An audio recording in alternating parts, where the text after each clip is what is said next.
Good morning everyone. বছর শেষ হতে মাত্র আর 2টো দিন বাকি, তারপরে নতুন বছর পড়বে। নতুন বছরে কার জন্য কী অপেক্ষা করে আছে ভগবানই জানে। কার ভালো হবে, কার খারাপ হবে। খারাপটা অবশ্যই চাই না, ভালোটাই চাই। তো গত 2 দিন ধরে আমাদের এখানে রোদ্দুর ওঠার কোনো নামগন্ধ নেই আবার।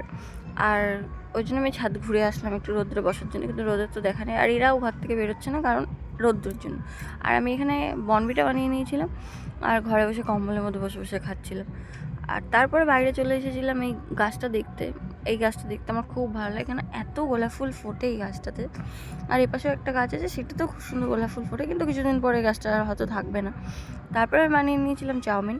তো চাউমিন খেয়ে দিয়ে আমি একটু উঠোনে হাঁটাহাঁটি করছিলাম, তখন একটা বাচ্চা এসেছিলো দোকানে।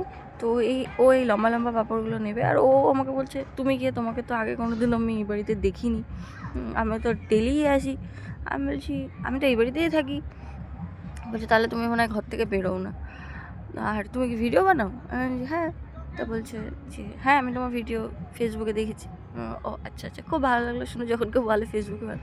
তারপর মামনি এখানে মাছ ভাজছিলো, আর আমি চান টান করে চলে এসেছিলাম পুজো দিতে। তো আমি পুজো টুজো করে নিচে গিয়ে বসে বসে এখানে একটা মুভি চালিয়েছিলাম, যেটা অ্যানাবেল। আর আমি এখানে এই নেল প্লেসটা সেখানে 10 টাকা দিয়ে কিনে এসেছিলাম, আর সত্যি 10 টাকা নেল প্লেসে ভালো হয় দেখো। আর মামনি তারপরে এখানে খেতে দিয়ে দিল। এখানে ছিল চিংড়ি মাছ দিয়ে একটা তরকারি, মটন কষা, পেঁয়াজকালি ভাজা আর স্যালাড। আর তারপরে সন্ধ্যাবেলা আমি ভেজে নিয়েছিলাম একটু ফ্রেঞ্চ ফ্রাই, এগুলো বিশাল আনিয়েছিল, আগের দিনে তোমরা ভিডিওতে দেখেছিলে। আর এখানে একটু কোল্ড কফি বানিয়েছিলাম, এই 2 হট চকলেট বানিয়েছিলাম, তারপর একটু মাশমেলো দিয়েছিলাম। তো রাত্রে খেয়েছিলাম এখানে হচ্ছে তড়কা, মিষ্টি আর রুটি। তারপরেও আমি বসে বসে একটু মুভি দেখছিলাম। আর আমি এটা মেলার থেকে কিনে নিয়ে এসেছি, বেশ ভালো লাগছিলো, কিন্তু ভুলগুলো আগের ছোটোবেলার স্মৃতি মনে পড়ে গেল। দেখা হবে নেক্সট ব্লগে। তো বাই বাই আজকের জন্য।